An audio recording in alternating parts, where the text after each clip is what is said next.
They do that, don't they? Like, Oh dear. like you can watch one of like a tortoise eating a kiwi or something. Yeah, they do it like this, like. See the.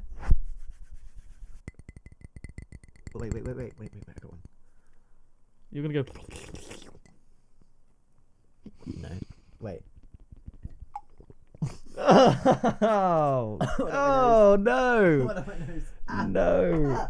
Okay, so that was an experiment, tried and failed to do ASMR as a joke, but it is the last podcast. We've made the executive decision. The last podcast, I think it's number 18 overall. Is this number 12? In the last 3 months and 12 for us, because I haven't been doing solos for a little while. But as we did touch on in the last episode, everything's changing. This is going to be the week of change. Yeah. I could potentially move out entirely this week if I wanted. It's just the internet at the house where I'd be living wouldn't be good enough to live stream, but it would be good enough to work. Yeah. And I think just because I might move this week, just because of how long it's been since I've been in my own space, I think, you know what, I'll just not stream for 2 weeks and maybe use that time to be settled in a house, and then I'll be ready to start streaming. Get a routine, get everything put in the right place. I think I've literally just made that decision on the spot as well. Good decision. I was going to not move. This decision. I was going to not move until, because basically I get fiber internet on the 18th of June, and the moving van is today on the 15th of June. You're watching this on the 17th, so yeah, all messed up. And then within 2 weeks of the 18th, I'll get the internet that I need, but I might move this week.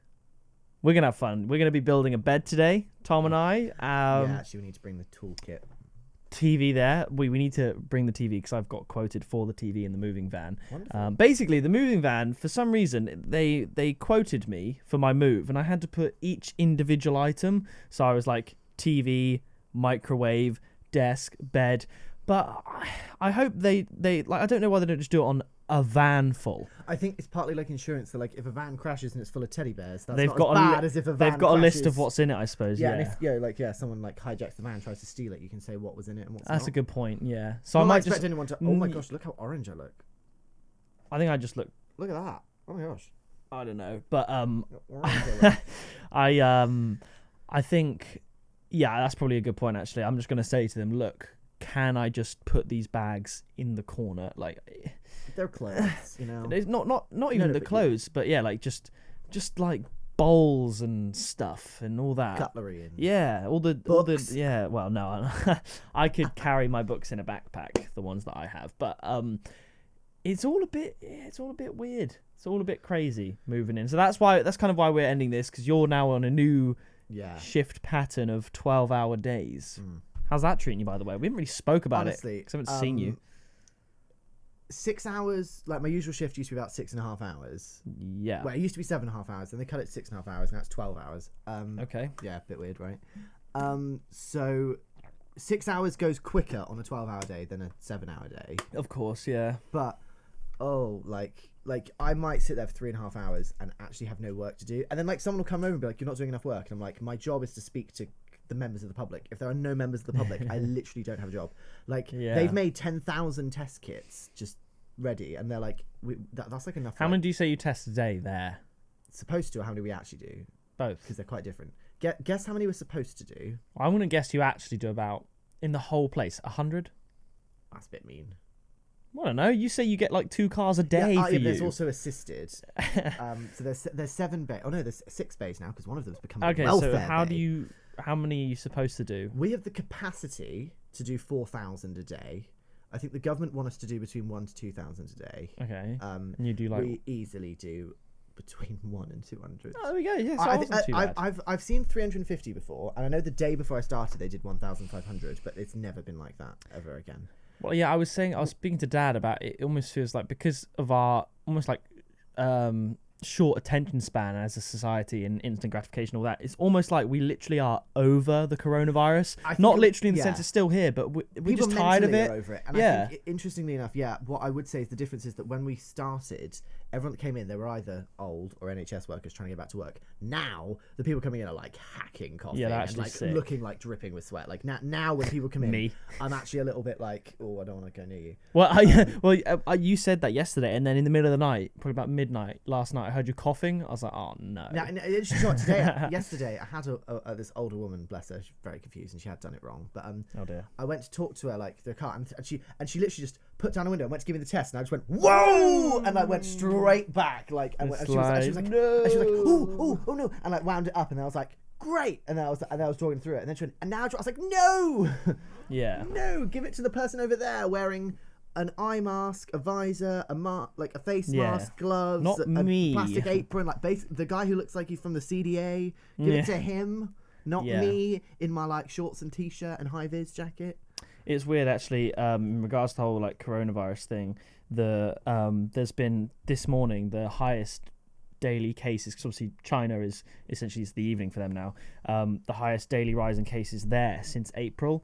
And people like worried about a second spike and all that, and it's just a bit like, if we go back to normal at the rate we're going at, we'd probably be like back to normal by like mid-July, August sort of thing. Which lockdown by October. Which can't happen. But yeah, it's a bit scary because it feels like we've done all this work and we've been through this lockdown, and it just sucks to think it could actually happen again. It probably will, because flu season is winter. Yeah. Oh my goodness, it's gonna be. And it is a type of flu. Dangerous flu, but it's still flu. Yeah, well, it's like it's really got to be this last month. The first 2 months, I was really good. I was running every day. I was exercising. This last week, I looked at my Fitbit stats. I didn't hit 10,000 steps in a day, any day last week. What would you say is your biggest achievement of lockdown? I was going to ask you the same question. So initially, I would have said running, but I got injured 2 weeks ago, and I've only done like 1 or 2 runs since. And it wasn't. That's the thing. It wasn't lockdown lack of motivation that stopped me running. It just was an injury. But now the demotivation is coming because of the injury. Broken the habit, yeah. So if you asked me a month ago, I would have said running. I suppose my biggest achievement. That's what you said. Not punching me in the face. No. To be honest, probably YouTube. Just sort of still doing. That because my main channel views have sort of slowly crept up. I'm back over 1 million views a month, which is pretty cool, and I'm setting myself up well, I think, to move out and sort of do my own thing still. I'd say that's probably my biggest achievement, but that's pretty much just because that's all I've been doing. Yeah. So it's like my only achievement. But what about you? You could say it's the fact that I got a job finishing your degree. Oh yeah, I forgot that one. You could. Do you know what? Funny enough, that I just felt a spit particle on my arm. If you got COVID, I'm dead. I'm dead. Weirdly enough, it didn't occur to me that I finished my degree during COVID, but I did. Oh, okay, there you go. So I was gonna say my biggest achievement was the fact that I wrote 30,000 words in May. So I did it your own personal. Of my own stuff. personal book that I wanted to write. I was like, do you know what? Lockdown is basically a writing retreat, and even though I started my job at the very beginning of May, I still managed at least 1,000 words. Because I remember you were always writing in the morning. So I got up and I was at the desk at 9 a.m. and I was writing until like I was writing at least an hour every day, and I did that for the whole of May. I went from 22,000 words to like 54,000 words. So I did the bulk, which I thought was pretty good for someone who also had a full-time job. Yeah. But lockdown, I couldn't do anything else besides that at my job. But now, that's the thing, yeah. But then I also remember I did also get a job in lockdown. I completed my degree in lockdown, and I got an 82 for my dissertation project during lockdown. So actually, I'm starting to think lockdown. And you've earned more money than you ever I've earned more money. I've earned more money since lockdown began than I had for the whole previous year. I've already earned more than half of what I would have earned my old summer job for the entire summer. You've also lost a little bit of weight, haven't you? I have. I gained some of it back. Yeah. I lost £10. And now then I gained £4, so I've actually lost £6. Yeah. I'm at my February weight. I went to the gym every day for a month, February to March. I got down to 11 stone 1. Now I'm 11 stone 12. I was 13 stone 6.5.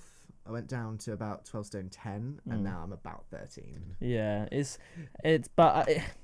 given me, to be fair, as far as I'm concerned, it's given me something to work towards when I do move out. And I think that's one of the reasons why I'm excited to move out, because I can actually take your weights as well. I don't think they're mine. They're not mine. I think they're mum's, but she never used them. I used them once, and it's almost like I use them, but she doesn't miss them. So you just take them. So I probably would take them. Actually, maybe I'll ask Mum. Yeah. So anyway, lockdown's been pretty good to you in a weird sort of way. In a weird way. I have, my hairline's receded. I've got so many more white hairs. Like people who haven't seen me during lockdown, when they see me, they're gonna be like, whoa, like you've aged. For me, it's just the length of hair, to be honest. It's outrageous at the back. But I don't know if you've seen, because obviously today, at the time of recording, 15th of June, non-essential shops open. So essentially, the entire Dolphin Shopping Centre is now open, which is our local shopping centre. Oh my gosh, Waterstones is saw open, ladies and gentlemen. The queue. There was a video on Facebook of Pool Primark. The queue. It goes out the shopping centre all the way back round. It's huge. It's crazy. I mean, to be fair, there will be people that can only buy their clothes from Primark and haven't had access to that because I don't think Primark is online, so it would make sense. But I feel like a lot of people are just going to be going for the hype and like they'll want to go to browse like they used to, but that's not what it's open for. It's also not going to be like that. So I went to WH Smith because the post office is there. And I went in, and it was, if you touched something, you had to buy it basically. Yeah. So I accidentally touched a lot of things. Because you can't read the blurb of a book without picking it up. You just go to a car garage, just like accidentally lean on a Lamborghini. I went into the I was going to go into the cycle shop to buy a bike because I thought I need one. Yeah, I want to get a bike as well. And I looked in, and other than the fact the cheapest bike there was like $1,000, so I thought maybe not. Really? It also had a sign in the window, but maybe they'd be expensive. Yeah. They had a sign in the window that said no browsing. It said only come in if you're having a bike repaired. So by going in, you know commit what you're to going to buy. Oh. So you can't, because you can't test it or touch anything you're not going to buy. So you have to go in online, knowing which bike you want to buy. Figure out what it is. Yes, you have to go online and figure out what you want. I thought I don't want to do that. So I thought, and I did nearly when I cycled past Halfords on the Barrel bike last week, I did nearly just go into Halfords and buy one. But then I thought I can't do that because then I've got the Barrel bike as well. No, but you can just park that anywhere. No, you have to park it in a bay, otherwise you get charged. But there's a bay everywhere. But then I'm like, actually, to be fair, who you cares? Could probably I walk get charged like an extra £2. Two bikes, I don't know.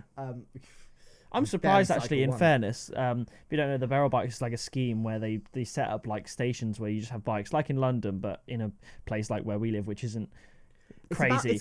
And people do actually use them. I'm surprised in a way. Maybe lockdowns kind of helped with that, I think. Well, the people that don't own bikes are allowed to cycle.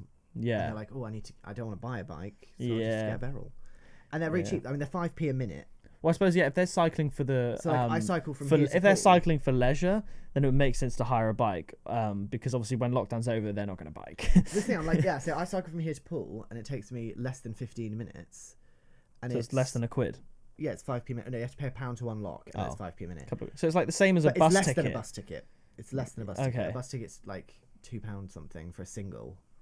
Yeah, but then if you get a day ride, and you go everywhere. It's like £4 something for a bus, whereas it's £12 for a Barrel bike to do 24 hours. Yeah.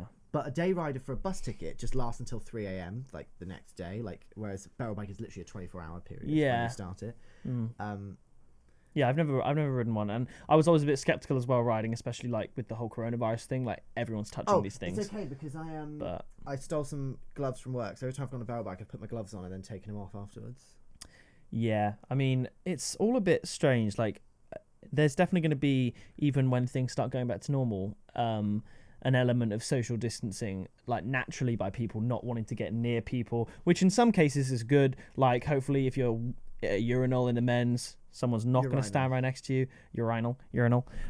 Also on the bus, people aren't going to sit next to you randomly. Do you know, when I went to the Dolphin Centre, the urinals had like tick, cross, and I was like, it's like the memes you see on Facebook. We do that anyway. In our head, we do it unless you're a psychopath. But also, I went in and actually, they'd locked every other cubicle. Yeah. So like it was very much, which is a bit unnecessary. Oh, since the cubicles have walls. But, yeah. Hands-free washing, that's already in this. That's quite cool. But one thing as well, a few people commented on one of my videos I mentioned, because I did a crate opening where I also answered people's questions over on Instagram, and someone said how their gym has been open for a couple of weeks, and especially in like in America and Canada, where they perhaps care less, they've opened gyms with social distancing in place.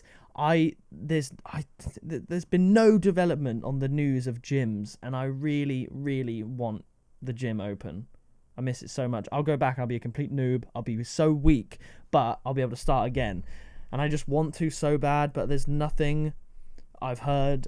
I think at the beginning of July, they're thinking of opening things like restaurants and pubs. Well, pubs are the 22nd. It's a week today, isn't it? What they are doing as well, they're allowing people, because you have to have a license to seat people outside, like in like cafes and restaurants. You have to have a license for that. Okay. And because the licenses take so long, they're now saying you don't need that license. Yeah, to in like order allow to sit you. people outside for the period of this like. Some pubs will pandemic, have such which a means short. that actually, there will be now any restaurant can sit people outside their restaurant. Yeah. Because they're not allowed to sit them indoors yet, or like give them more space. So I think restaurants will be starting to. But then I'm like, would I want to eat food prepared by someone who I don't know might have it? Well, the thing is as well with restaurants is a lot of them don't have a big enough outside space to justify opening the entire operation for a capacity of the garden, and at a social distance. But then again, it's like if I look at the testing site, we have to have a minimum of 60 people on site to operate, like to open, and it's not worth it. Like the amount of people, because you're not paying to run it, you're in a pretty good spot. You can kind of exploit the fact. I'm getting paid £10 an hour and I might not do something for 2 hours at a time. Like actually, I spoke to one person yesterday who spoke to one member of the public the whole day, and I was like, you got paid 120 quid for that conversation. Yeah, exactly. Yeah, actually, there is this kind of. It's almost we'd be better off not opening at the weekend, for example, because no one comes on Saturday and Sunday except at like 7:30. Yeah, well, it's almost like the government have opened it to meet the quota of testing people, but you've kind of lucked out in the sense that you don't care if it shuts down in 6 months, but you can take advantage of the time it is open, and it's good that you sort of have done, and you'll like you sort of said, you'll have more money than you've ever had. Hopefully, even if it's not the most enjoyable work, but that's most work is pretty mundane, isn't it? I think I've said this before, but like, when I worked in retail, it was really dull. Yeah, but it was normal hours, and when I worked at the language school, it was really long hours, but it was really interesting and really exciting. So it's a bit weird doing a mixture. It's a bit weird doing really dull and really long. Yeah. So like I get this point where I'm like I've played Pictionary, Hangman, Trivial Pursuit. Like someone's going to bring cards and chess, I think. Wait, the site? Yeah. Wow. Because we're not allowed on our phones, like, at all. Yeah. But you're allowed to play chess. Well, theoretically, I think we're allowed to play chess. No one's tried it yet. Suppose maybe. It's an interesting time. I was amazed when we did Hangman, and someone did a word I'd never heard. Oh, what word was that? Conquistador. Oh yeah. You said. I enjoyed that one of them did alacrity. I thought that was a good one. It means like with great joy. Alacrity. To do something with alacrity means with great joy, and I quite like that. But it's quite a posh sounding word, Yeah, it's like something you'd see on Countdown. Oh, that was well good. You go, no. That filled me with alacrity. It's the kind of thing I think Grandma would say. It sounds like lactate and laxative, so it's a bit. Yeah, I don't know. Lacking. Yeah. But yeah, I'm thinking of Cyan Park now for some reason. Well, I am now, but I know the reason. The reason being you said it. No, but I was thinking what gives me great joy. I was thinking what gives me alacrity. What gives you great laxatives? Cyan Park, just dump. But Cyan Park is amazing. It's amazing actually as well because Tenerife is such a popular tourist destination. It's almost like a lot of people in the UK have kind of been there. There was that viral meme of like saying, "I just want to be laying in the lazy river in Cyan Park with no worries." And there's people all over the country kind of like, yes, like same. And it's weird that we've all sort of been there. And there are probably people watching this. Let's say 300 people watch this. I reckon a third, maybe slightly less, have been probably to Cyan Park, because if you go to Tenerife, you're going to Cyan Park. I mean, do you know what? I talked to a guy on Tinder and he was born on Tenerife, and that was weird. I was like, oh my gosh, you grew up in Tenerife. Like, he grew up on Tenerife as a local. Wow. I was like, oh my gosh, it's such a different experience. Like, I want to know everything. Imagine living there. But he grew up there. Like, that was his normal. So I was like, why are you even in the UK now? Like, why would you do that? Why would you move to the UK from Tenerife? Most people do the other way around. Because if you live as a resident, because where we stay in Tenerife, like in our apartment place, there are residencies right there. Yeah. So you could just live there as a local amongst tourists. I would kind of like that because it'd almost be like I'm on holiday all the time. But then I imagine I get annoyed because I get annoyed at tourists when they come to pool sometimes when I'm like, stop feeding the seagulls. Yeah, but that's because pool's not nice. Like if I was in Tenerife, like say I'd still be able to do this. Not this, but this is a job the way I do. So I could theoretically earn the same amount, for instance, and then just when quitting time comes, get a GoPro, just go paragliding. Just be a tourist. Like eat out of restaurants, Yeah. Go to how sick. Is it Dino Mart, Hypermart? Hyperdino. That's their supermarket. Or the Meccano, I think it's called. No, Meccano's the metal things that you stick together. No, what's their supermarket called? Mercado, perhaps. It could be Mikado. I mean, that means like emperor in Japanese. I think. so- Well, I know that Mercado It's also is a type of also chocolate. it's a South American online e-commerce place as well. So I'm getting confused, but that would be and it would just be so sick. I'm just there in my head. Like I can see it Same. and like the little tiles and. 'Cause I you haven't just- been there but I haven't been there since I was like 17. It's been 5 been years, 5 years for me. since you've been there, and then we were there together. When was it for you? Yeah, 5 years for me. The last time I went to Tenerife, a year, well, 14 months. That was only a week, not great. The previous time, just under 2 years ago, was an amazing time. That was really, really good. And then before that, 4 years ago, and then before that, 5 years ago with you. So you've been a few more times. I've been 3 times since you have. Yeah, 3 times. And I want to go back again. I think as soon as, especially when the travel is allowed, because it's clear to me that they kind of want people to be able to travel for summer holidays, even if it's in August. I think at the end of my masters we should go. I mean, that's a year and a bit. Yeah, it's like when you have that childhood happy place, that just is that. I could go anywhere. I'm sure there are great other places, but I'd rather go there as well, just because it reminds me of childhood. Do you know those little penguins with you get the ice cream? Yes, I do. And they have like little red spiky hair or something. Yeah, and they did, yeah. And it's weird as well, because when we first went as kids, there weren't a lot of the like modern shopping complexes. Yeah. But whereas when I went the last time, there's like big shopping malls I don't as well. remember there being shopping malls from when I went. Like Siam Mall next to Siam Park. That's the thing? I briefly went there, yeah. And that exists, and that never existed before, and it's all just. I want to go back so bad, and I don't know. But that'll happen eventually. It feels like lockdown has just put everything on hold. Yeah. And I'm excited for today. I'm a bit scared because I just feel like something's going to go wrong. Something always goes wrong. I relate. Like the bed's going to just be moldy or or broken, or there's going to be like a spider's nest in the mattress. All the kind of normal things. Because my bed's been in storage for but not like professional storage, just like in the garage. 9 months. 8 months, I would say. The garage has been pregnant with your bed, but it's soon to give birth. Pretty much, yeah. It's weird, and what's also strange. I was saying this to Dad. Is I wasn't supposed to be here for this long, not even close to this long. I wasn't supposed to be here at all initially, but then things happened. But I was in an apartment from October 2018 to October 2019, but October 2018 to January 2019, I came back here to work because I was trying to get Wi-Fi sorted. So I worked and lived at my apartment and stayed there full time for 9 months, which is the same time I've been here. So I've been here for so long, and I'm finally going to go out. And you know what? I think because of that, I've almost convinced myself, when the internet on Thursday works, essentially, ideally, my bed would have been set up. Everything set up. Set it up Maybe the weekend, I could take this over there, and from a week to day at time recording, I could be living by myself. Yeah. Wow. I mean, I can also, possible again on Friday, my day off, I might be able to help you move then as well. Potentially. I mean, yeah, because by then it would, I suppose, yeah, actually, because it would probably have to be Saturday I'd do it, whether you're working or not. Because I'm definitely working Saturday. Yeah, because I don't have any pick a pixel videos to make today. We just have this video to make today, and the rest is about moving house. So then I've got 2 videos on Tuesday to make, 2 videos on Wednesday, 1 on Thursday, 1 on Friday, and all this other work.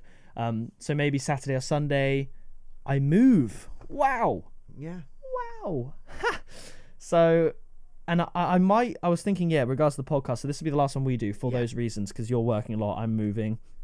I might do 2 more episodes to make it a 20 sort of part thing, which would take us to July, and maybe those would be like at least one of them would be from the new house. Maybe another one would be here. I don't know, but it's all happening. It's all happening. Thank you for 17,000 subscribers on this channel. Obviously, I know that only about 200 are active because the rest came from years ago.